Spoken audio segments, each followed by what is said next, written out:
Hello and welcome back to my channel. Today I'm going to be doing round 2 of Library Lotto.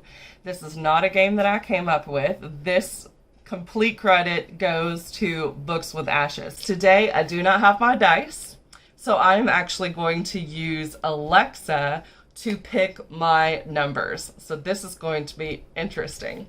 Let's start with the first number, which is going to be which of the main shelf sections am I going to be reading from.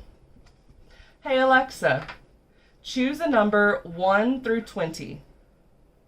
Here's a number between 1 and 20. It's 20.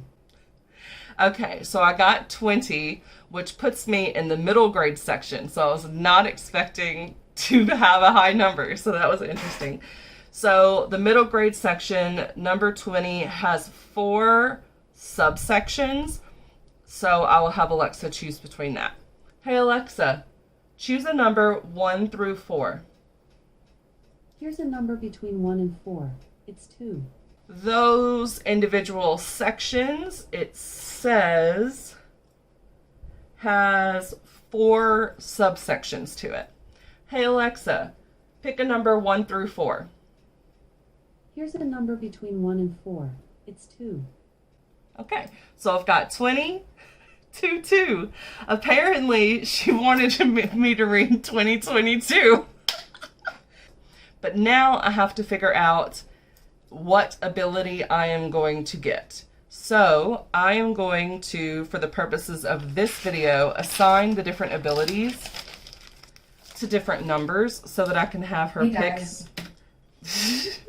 a YouTube video. My notebook hit it. So for the one where I get to do the reroll option, I will make that a number 1.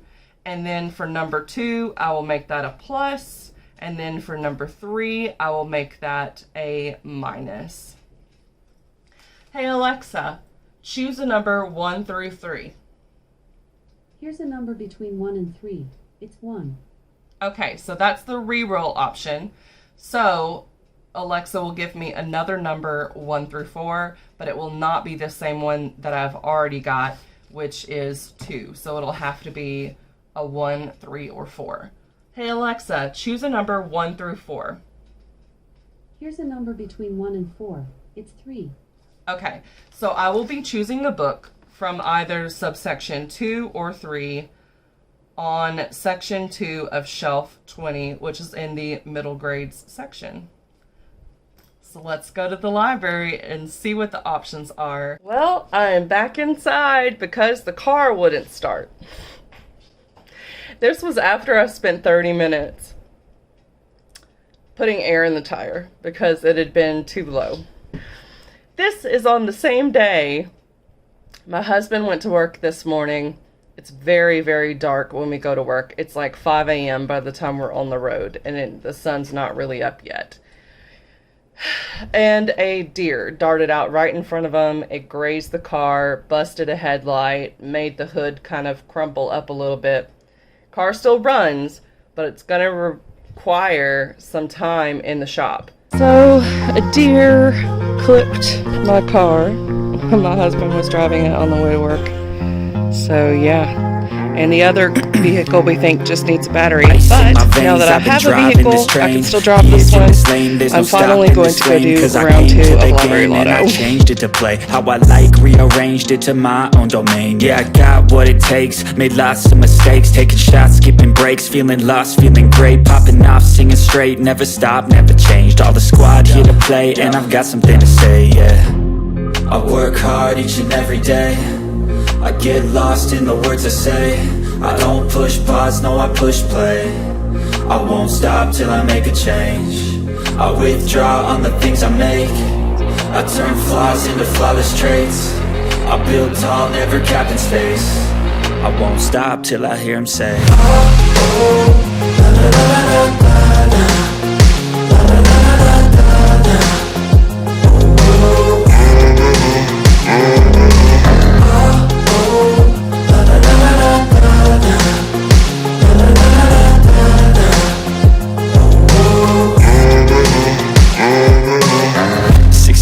And I'm up again. I got Tired eyes need a cup of blend, that's right.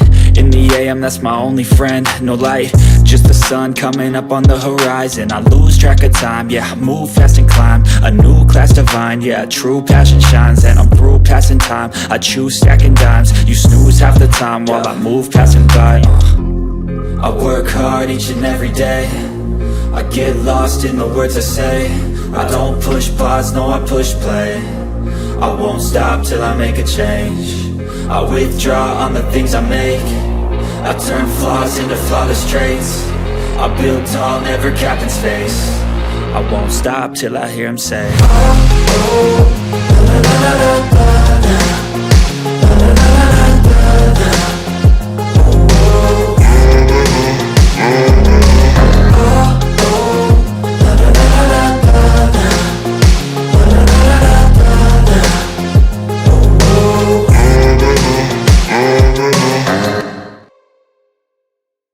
So I went to bed at like 11 o'clock last night. Not 11. I went to bed at like midnight last night. I slept until 11 o'clock this morning. I ate like 2 of the little sausage biscuits that are like this size, that are freezable, so they come in like a packet with 2. I ate that and a couple of gummy sharks, and that's all I've had all day. And now it's like 5:30 at night.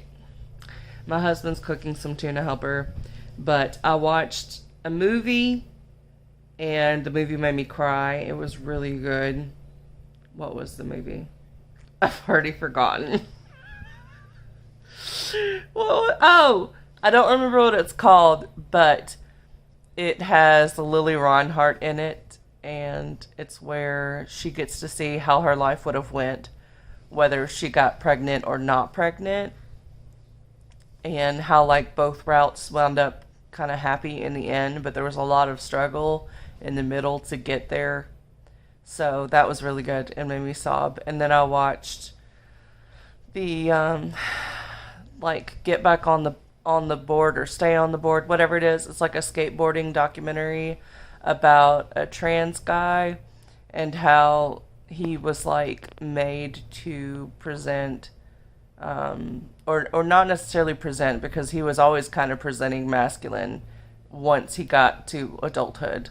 But like, especially in the earlier years, in order to get sponsorships and stuff, he had to like keep the long, pretty blonde hair and wear slightly more feminine clothes for sponsors to want to sponsor him, because the whole marketability of being a female skater is that you're a female and there's not as many as there are guy skaters.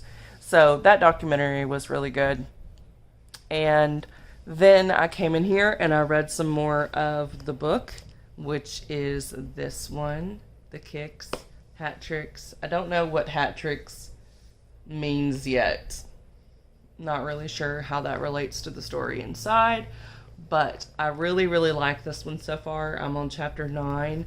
What's interesting is that the writer is actually like a super famous soccer player. She was on the U.S. women's national soccer team, like en route for the Olympics at age 15, which is just insanity. Not only just to make it to that position, but to do it as a kid.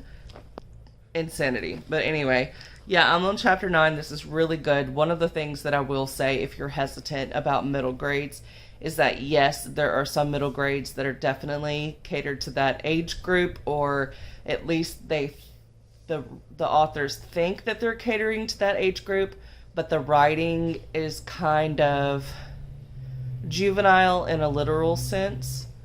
And with this one, that's not the case. So it's not like the writing is difficult in any way. Like, it's definitely still something that would be super manageable for a 12-year-old. And the characters are like 11, 12, so it's definitely still middle grades. But it does not dumb anything down for the sake of like a child reader. So if you're an adult, I feel like you would still enjoy this writing style. I love this writing style. It is very economic in that she doesn't go on and on with descriptions. She doesn't drag out the length of the chapters. She really does just get to the heart of whatever she's trying to do with each chapter, and moves on, so it flows really well. But also, just like the dialogue is not, I guess you would say, hyperactive, how a lot of like children's or middle grade books, it's like the characters are very melodramatic and everything is like, ha, ha, ha, like overly excited type stuff. And this does not do that. Also, the characters are going through some struggles that I feel like anyone could relate to, especially if you were ever in sports. So with me reading this, with her, she had her team, her soccer team, during like the normal soccer season, and they're really good on being team players and sharing the ball and not trying to like steal the ball from each other in order to just score as many points as they possibly can to kind of make themselves look good, but not being a team player. And they have cool little rituals, like they trade socks and stuff like that before games, and they've got like funky stripe design patterns and just really fun stuff that kind of brings them together as teammates. And now that her soccer season is over, she has now made the team for this like winter league. So there's less winter leagues, and it has people from different schools that are on the team. So she's working with players that she hasn't known before. She's also working with players who have done bad things in the past. One of them is starting to kind of turn over a new leaf and become a better person. So she's getting to see that in this story, because in a previous story, that person was like a bully. But also there's the girl that was more of a bully than the girl who's turning over a new leaf, and she's on the same team as well. And during practices, she is extremely aggressive. She steals the ball from our main character here over and over again. So like the character is like ready to kick and she swoops in, even though she's on the same team during the scrimmages, the practices. And she has like shoved her out of the way, and like she's just gotten all bruised up. And the thing is that the coach is encouraging the girls to be brutal. So for the first game that she has, she is on the bench. She doesn't get to play. And it seemed like she was the only one that didn't get rotated into the game. She also had to switch positions. So she's not a forward because the coach doesn't see her as aggressive enough to play that position. So she has her as one of the like wing persons, which means that they're basically positioned to where they will be passing the ball to the people that are closer to the goal. So she already knows she's not really going to be doing the position that she wants, and she was like the best player on her previous team. She was one of the co-captains. So it's a big shift for her, and so now she's kind of at a crossroads where it's like, do I even want to play soccer? Because this coach is not focused on teamwork at all. They are not coming together. They're not making new friends. And she's not getting to play. She's just getting stuck on the bench.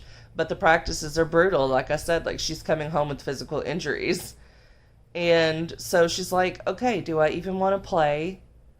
Or, you know, I can just wait until the regular season starts up on my team. Or am I going to become an aggressive player like these other girls in order to be able to get some time on the field? So I'm about to find out. That seems to be what this current chapter is about, because I had closed it without my bookmark. So then I had to flip through and find out where I was at. So I kind of went to the middle of the chapter to see if I had read it or not. And I saw someone was calling her out for being, for changing. So I'm thinking that that's what this one is going to be about. And it might even be that the previous bully is the one to kind of show her like you're going down the wrong route. I don't know. It could be interesting for the role to be reversed like that.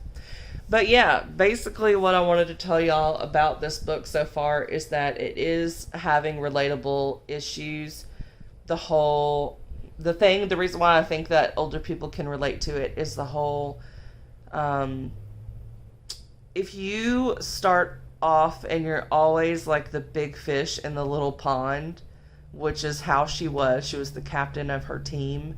And then you're put into the situation where you're the little fish and you've got a whole bunch of big fish around you. It can make you question a lot of things, like, were you ever really good to begin with? Or just make situations uncomfortable, or you feel like, I don't like being put on the back burner.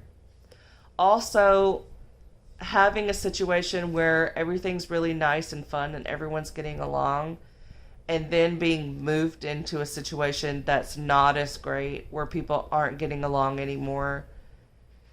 That's something I feel like people can relate to when you switch jobs, for instance, and you're like, I loved my workplace, little family, and then you move to another place where it's like no one's connected and you don't really want to be there. You kind of miss what you had. So I think that that's relatable. Also, just having to do something that's harder than it once was, you can feel inadequate. And like, I have done that. I was in flag corps in high school, and so I did flag corps. I was really good at it in high school. Then I went into the military, so I hadn't done it for like 4 years at all. And then I went into college, and I was on the college marching band flag corps team. And like, most of those girls had rifle training. I didn't know how to do anything with rifles, so luckily I was not put on that team. It's very hard to do rifles. But also, some of their moves were called different things, or like their butterfly would be done a different way than the butterfly that I had been doing. I had went to 3 different high schools, so I had been on 3 different flag corps teams, and the college one was doing moves differently. It was a different state as well. So I think that could have been part of it. So it was like having to learn those things, and then the fact that I wasn't living on campus because I was already married. So that kind of put me at a disadvantage for practices, and the fact that I was working directly after school and I was taking like 19 credit hours where most people were only taking 12 credit hours. So they would call random practices, or they would do practices right after practice, but they weren't like scheduled things, and it would be when I had to work. So then I would have to learn the routine like at the next practice with one person during warm-ups, and nobody ever had the counts the same. And because I wasn't there for the initial practice, they might skip a step in the routine, and then it just made me look really bad, like I didn't know what I was doing. But also the fact that they didn't learn the routines before band camp. That had never been the case on any of my previous teams. We always had like a pre-band camp for the flag girls so that we could learn our routines first and then put them on the field. And this one was like they were coming up with the routines as we were finding our position. So it was very unprofessional. And it was not organized well. And I'm telling you, like, by the end of the season, I still don't think I knew all of those songs. It was that bad. And it was because they were disorganized and because they would schedule practices when people couldn't be there, which it was not good. But anyway, enough of that. But yeah, I'm just trying to tell you that even though this is a middle grades book, I am able to pull like adult scenarios where I can relate to this character, as well as like college and high school experiences. So yeah, I think that if you are an adult who reads to your child, or you kind of like read the same books so you could talk about them, I would highly recommend this being one of them, because of the writing style and how it doesn't dumb anything down, and just the pacing and the characters I'm really enjoying. So I am going to continue to read some more of this while my husband cooks, and then I'm probably going to watch another movie on Netflix and go to bed, because I just haven't been feeling great. I don't know if I'm not getting quality sleep while I'm asleep, and that's why I've been so fatigued when I'm getting up, because I am taking my medicines. So I do have disorders that cause fatigue and brain fog and all that kind of stuff, but I'm taking medicines for them, so it shouldn't be this big of a problem. But I have been noticing a sound coming from my CPAP when I'm sleeping, and it sometimes wakes me up. When I breathe too deeply, the sound is really annoying. And so I don't know if there's like a small hole somewhere in the pipe where the air is coming out, if the filter needs to be replaced, or if I just need to clean the machine better, because there might be some like caked up minerals from the water that's in it. I don't know. I've also been kind of stuffy, like I'm starting to get a cold. Again, it could be bad water because I'm just really bad at cleaning the machine. So I haven't cleaned the machine since I moved. So we're talking like March, and you're supposed to clean it every month with like vinegar water, and I haven't. So I could be getting some sort of respiratory infection from not cleaning the machine. I'm lazy, and I don't want to have to do that. It's effort. It's effort. But also, my hormones have been low. So I'm like literally a cis female who is on hormone replacement therapy right now. So like I have to get estrogen shots as a 32-year-old. And so those are dangerous and can cause cancer if you still have like a uterus. So because of that, I have to not get uterine cancer, I have to take progesterone along with the estrogen.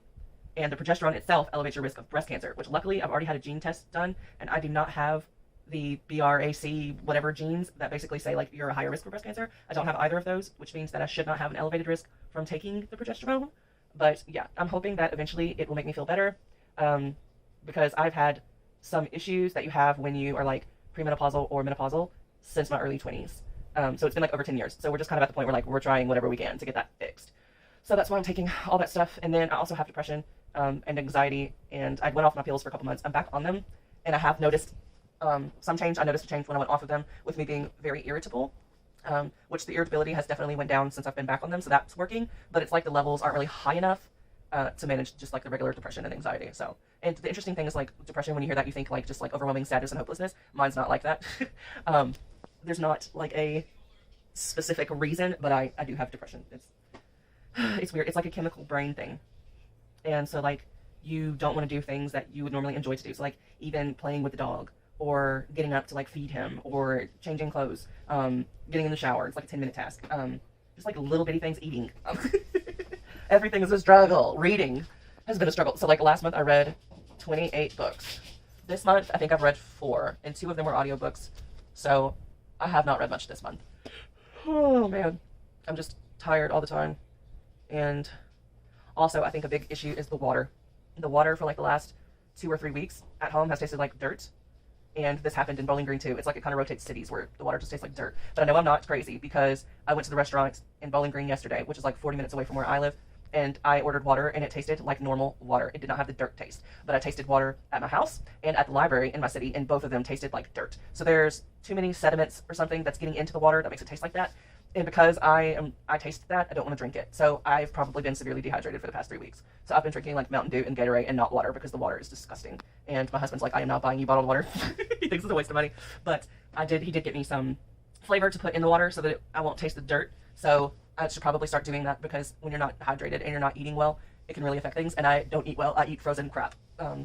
Because also when you have like ADD and stuff like that, you'll go through like a month where you just want to eat certain things, and then the next month you'll be like, I don't like this at all, and then you'll just keep rotating. So like, this is silly, but like if you think of desserts, there was a phase where all I wanted was like Nutty Buddies, and I would eat Nutty Buddies all the time, and then I wanted popsicles, so popsicles was my sweet treat, or Italian ice, and then I wanted ice cream, and then I got sick of the ice cream, and it's like we've had Klondike bars in there for like a couple months now because I haven't eaten them. And I had a lemon Oreo phase, and a Captain Crunch phase. Not Captain Crunch, but yeah, that too, with cereals where they'll rotate. It's just the foods rotate, but I'll eat basically the same thing. Like my groceries will be the same thing for like 2 or 3 months, and then I'm sick of it, so I switch them. But it's still junk. It's still junk, and I don't have the motivation to like get up and cook. So any cooking is my husband. So, and also out of sight, out of mind. So like I could be like, hey, I really want some like healthy fruit. Like I want some grapes and strawberries and stuff. And then if they're in the back of the refrigerator, or if they're somewhere in the fridge where I don't see it every time I open the door, I will literally forget that it's there, like it doesn't exist. So that makes things difficult too. But anyway, I've been rambling. But the whole vlog thingy is like talk about books, but also let y'all get to know me and what's going on in my life. So that's why I allow all of the rambles. But anyway, I'm gonna get back into this, and hopefully the tuna helper will be done soon, because I need to eat something. Because 200 calories in a day for someone that weighs almost 300 pounds is not enough to even like have the energy to walk. So, all right, bye. The movie Uncharted was amazing. Definitely watch it if you have Netflix. And I've read some more of this, and I found out what hat tricks was. So it says, a hat trick was when a player scored 3 goals in one game. A flawless hat trick was when a player scored 3 goals in a row in the same game. So that's what the title comes from. So maybe she'll finally get to play during a game and score some stuff. I'm on page 82, and this is like a 130 page book. So definitely making some progress